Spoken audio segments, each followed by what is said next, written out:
Folks, welcome back to So Bad It's Good. Okay, so I've been talking about this show on Netflix. It's in the top 10 of all of Netflix right now. It's called Million Dollar Secret. It's a reality competition series where all of these contestants compete for $1 million. Now, one of the contestants will discover a box containing $1 million in their room, and the other contestants have to guess which person has that $1 million to get them out of the game and to get them one step closer to $1 million. But in the meanwhile, they have to participate in all of these challenges. I mean, it's really legitimately exciting. Now, we have two players that unfortunately are not going home with $1 million. So this is a huge spoiler alert, but I am thrilled to have them. We have Lydia, Blair, and Chris Allen with us. Welcome to the show. Hi. What is the biggest surprise upon watching this show back that you have found, like conversations that you were not a part of? For both of you, what were the biggest surprises so far? I'll jump in. For me, the biggest surprise was that Sam is a New York City cop. I did not see that, did not read it at all, and that Cara really does flip hamburgers for a living. She works it in and out. I can't believe that. Chris, what about you? What's the biggest surprise watching this back? Well, Lydia kind of stole mine there with Sam being the cop. I think that was kind of the reveal of everything. I wish I could say that it was as big a surprise for me, but I feel like I kind of was onto it there a little bit towards the end of my run. When I found that out, I was like, okay, well, at least I had that part right, because obviously I walked out of the house not knowing that I had it right. But I think for me the biggest one was I thought that Kyle was basically in my alliance. And in episode 3, I found out that he had this entire plan to basically throw his vote or fake his vote. Yeah. And I remember doing the math on it back in my head, and I was like, wait, 5-5. I thought Kyle voted for me. And now I realize what he was up to. And Kyle is like, my boy. So I was like, Kyle, what are you doing to me, man? I mean, I thought we had this whole big alliance. Well, I mean, Lydia, it kind of goes to show you how big of a role do alliances actually play in this game, because Chris, you kind of got screwed by your alliance in a sense. Do you think that, what is the number one factor when it comes to playing this specific game? Do you want to take it, Chris? I mean, alliances in $1 Million Secret is an incredibly interesting conversation, because it really is not a game of alliances. If you look at the log line, right, we're supposed to hunt the millionaire down, but we didn't find the millionaire all that often, at least during my run. I mean, so I would say we tried to create alliances as sort of a fail-safe, where if we don't necessarily know anything and this just turns into tribalism, we at least have the numbers on our side. So by the time we got the 10 people down, we had this perfect split down the middle of the house. Lydia and I were on opposite sides of it. And it kind of, at that point, threatened to just become Big Brother at that point. Let's, just pick numbers and vote each other out, and becomes a game of numbers. But, I'm glad that at least we did start to hunt the millionaire down once we started to get the clues. Well, I mean, Lydia, you come from a background of being a professional poker player. How does that work with you in terms of, poker is a game of strategy in a lot of ways. It's a great game of reading people. How did you include that in your gameplay? And overall, you said you didn't even realize the one contestant was a cop. I mean, were you constantly reading clues and doing the things that you actually do in poker? Yes, I actually came into the game thinking that it was going to be a little bit more, we all knew it was going to be a game of deception, but I thought it was going to be a little bit more like an escape room, that there would be clues visible and that you could find. And so I was trying not to be too shifty-eyed looking for clues, while I'm still talking to people, but I thought it was going to be a little bit more of a scavenger hunt sort of a thing. So in the very beginning, me being the older person, I felt a little bit like the odd man out. People, we all met each other, and then everybody kind of went and sat someplace or got talking and things. And I felt a little bit on the outs from the start, because nobody was approaching me, and I was kind of trying to approach other people. And I'll say I'm kind of guilty of kind of starting a little bit of that alliance thing. Chris just happened to sit down with Sydney and Jamie and Corey. And I went up to some other people and said, well, obviously we weren't invited to the cool kid table over there, mind if I join you? And kind of feeding on people's insecurities from childhood and creating a common enemy. And I said, well, obviously they're an alliance and they didn't include me, which is implying they didn't include you either. And it worked. They formed an alliance with me. So I kind of did that out of the need for self-preservation. And in the poker world, you can separate your real life from the game, because I don't care if I gave birth to you. If we're playing a game of poker, I'm going to take your money. And so I tried to stay in the game the whole time to keep my head in the game. And I'm a fairly stoic person, so I tried to not become emotional. I tried to stay focused on my game and what was best for me. And and also, poker, it's a game of deception as well. People will say, "Oh, have you got jacks over there?" And I'll say, "No," and I've got jacks. So, it wasn't too hard to stay in the game for me, as much as it would have been for maybe some other people. No, totally. I mean, and I read that on you, or that's how it comes off of, like, I really felt like I was like, don't mess with her. She knows what's going on. Yeah. Chris, how did you view Lydia in the actual game itself? Was that the same thing? Yeah. So Lydia knows this. I think that obviously, you read a first impression on somebody and you say, oh, we have a grandma in the house. She's going to be sort of like the grandma figure in the house. And I knew pretty quickly with Lydia, I'm like, there's something up here. I mean, something behind that gaze. You got my number right away. Yeah. There's something behind that gaze. I mean, you don't end up on a show like this as just your average grandma. I know there's something behind it. And when you start competing with Lydia, she's a fearsome competitor. Yeah. The way that we all thought in the house, and this is the way I thought the entire game, is if there's no good in finishing second, right? So if there's somebody in the house that I think can beat me, I'm like, I don't want that person in the game. Right. And Lydia, I'm looking at, I'm like, I do not want to go to the end of the game with Lydia. She's a good competitor. I'm like, this is somebody that can be a real problem for me. Oh, that's what I mean. That's what I was, as an audience member, that's what I was thinking as well, of like, she is going to go really far. She is really a threat, and you're going to take her out. And by the way, you were taken out by Sam using the kill shot power.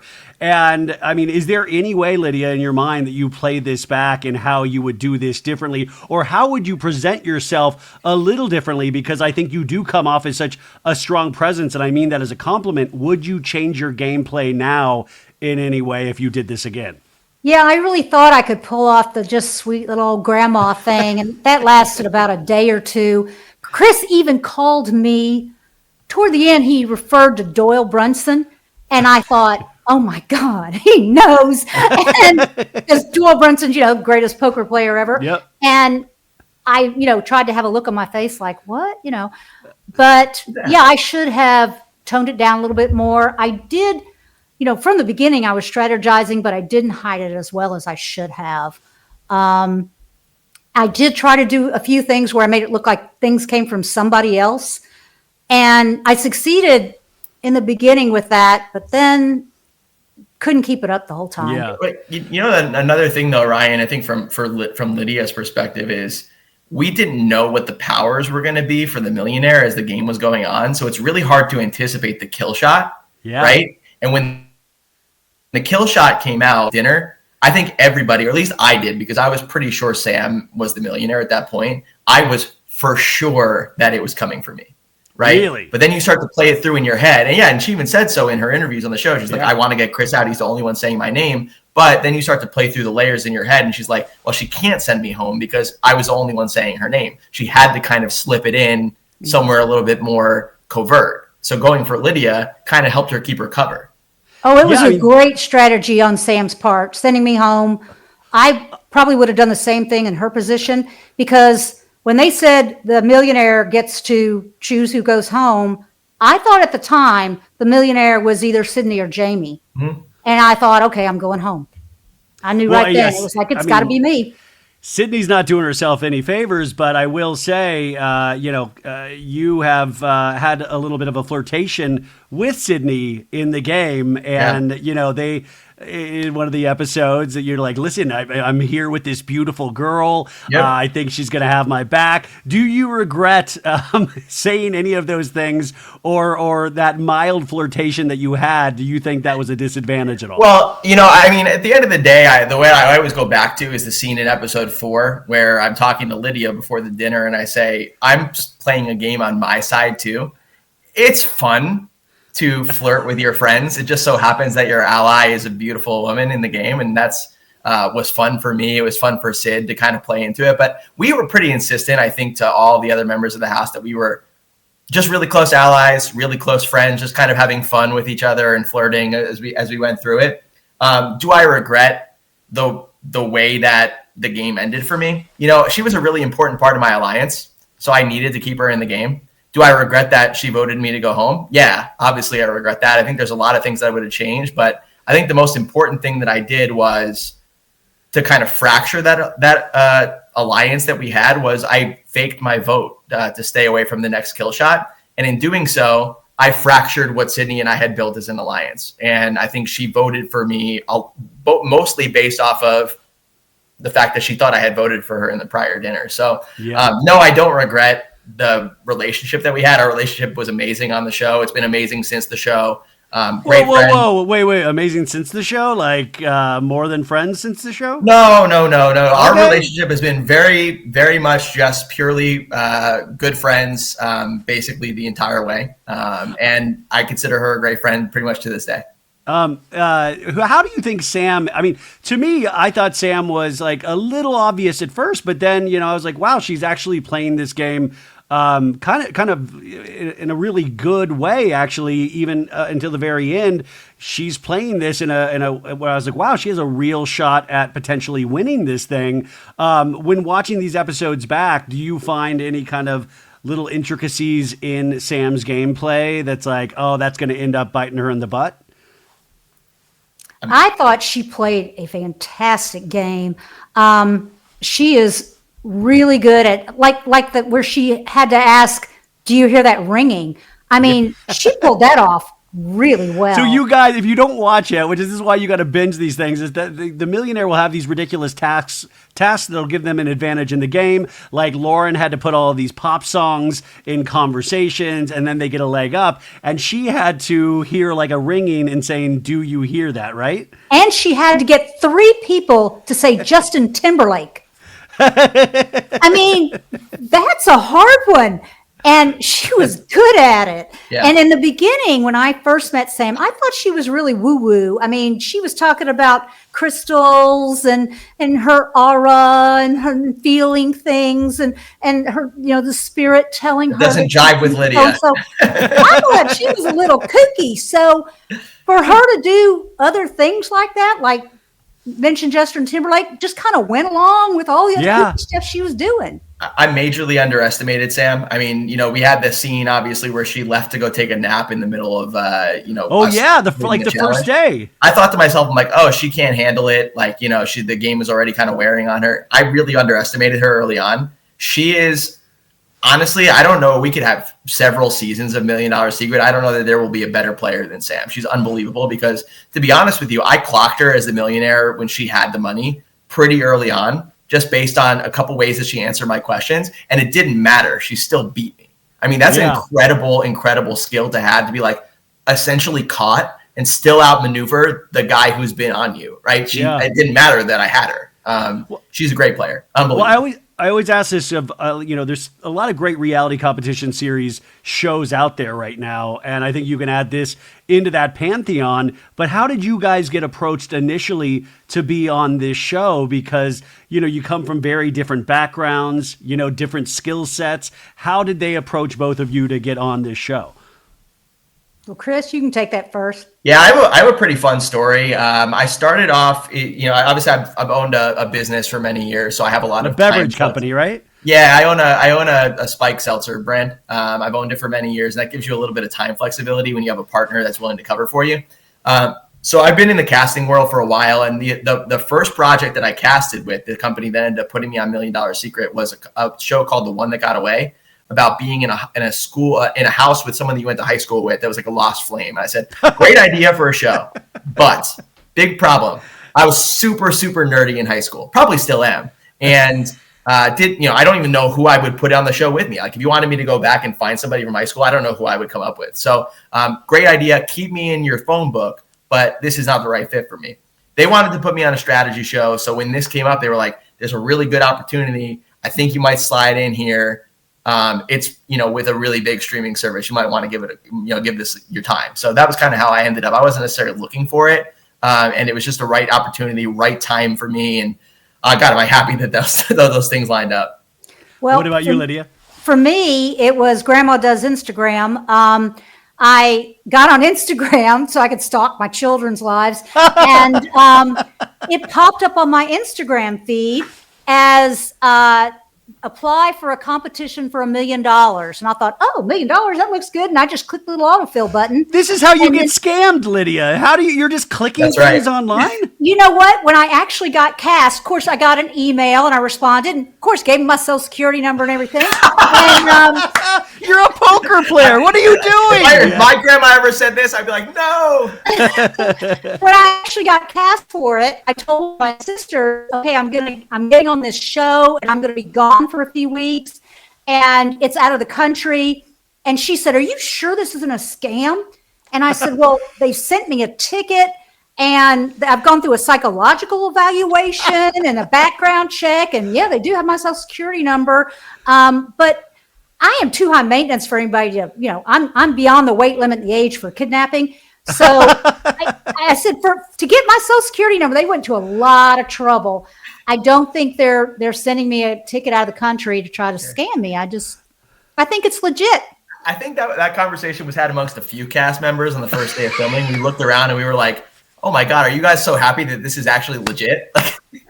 That would have been a whole different show. Yeah. You would be on like Dateline or something like that.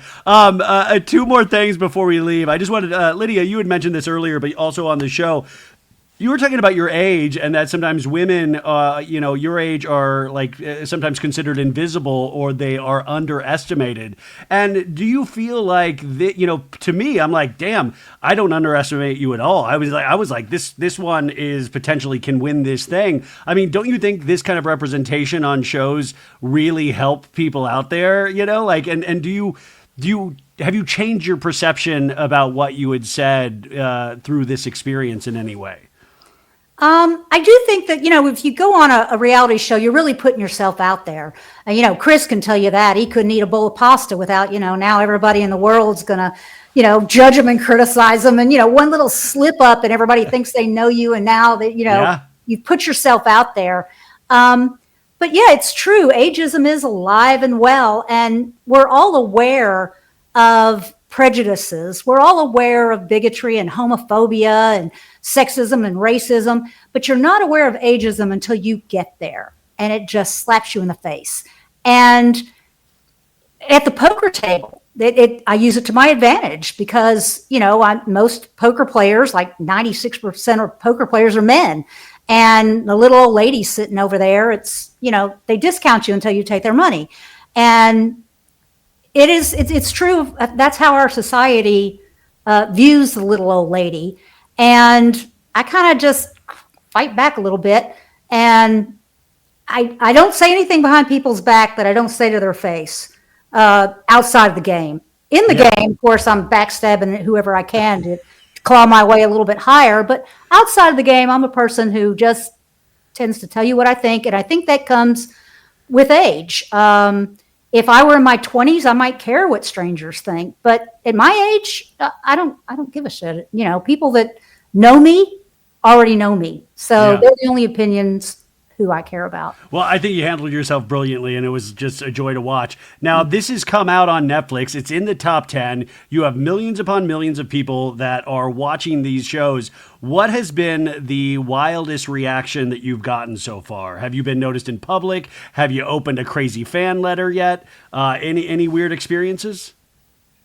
I can tell you for me, I went and played. I just drove back from Houston this morning. I was playing in a poker tournament down there, and I stopped at Buc-ee's.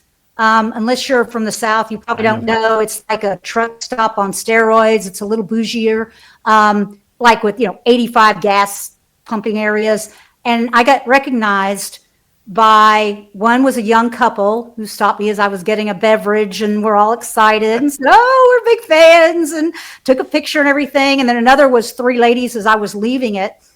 And then coming back, I stopped in Buc-ee's and got recognized again. So if you want to be recognized, go to Buc-ee's. Everybody's going to know you there. So that's been, and at the poker table, there were people who, in the poker world, who said, I saw you on TV last night, so that's been kind of fun. You got to be careful with those poker tables. They're now going to like already think that you have an advantage. It's blown my cover. It's blown my cover. Yeah. You got to wear like a disguise or something now. And, Chris, what about you? I got two. So one that's really fun for me, and this has happened forever, is I have like a face that just seems to inspire a lot of lookalikes. So people are like, have I seen you before? Like, you look like an actor. Do you look like, so I've gotten a bunch of them, like Ben Stiller. People that I thought Ben Stiller was on my TV. And then one that I get a lot, I got a lot of people who end up following my page from Spain, who say that I look like Gerard Piqué.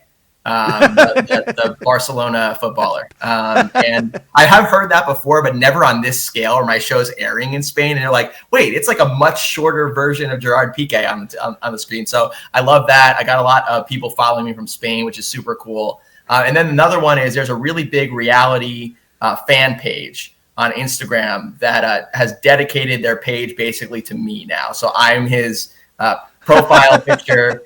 He really was inspired by the game that I played. So now every once in a while when I'm like seeing the highlights across my top of my Instagram and he posts a story, I'll see my face and I'm like, wait, did I post a story? No, it's my fan page. Okay, cool. That's awesome. So I mean, that's going to be a weird experience to have a fan page. Well, anyway, I think you both played brilliantly well. You were both joys to watch. I'm going to put in the show notes, you guys, their Instagram, and make sure you Instagram Lydia because she'll give you her social security number at any point if you DM her. But would you consider doing reality TV again? Oh, yeah. As long as I don't have to starve, sleep on the ground, or go naked. Anything else, I'll do. And I do want to give a plug for any moms out there. Chris is single. That's true. And I think great catch. I didn't want Lydia. You were here, so I didn't want to get into asking if you got any sexy DMs yet. But we'll do that for another conversation. Lydia just did me the greatest favor possible, so it's great. Oh, you guys slide into Chris's DMs. Well, I so enjoyed watching you, and I hope to see you on our TVs very soon. Thanks, guys. Thank you. Awesome. Thank you.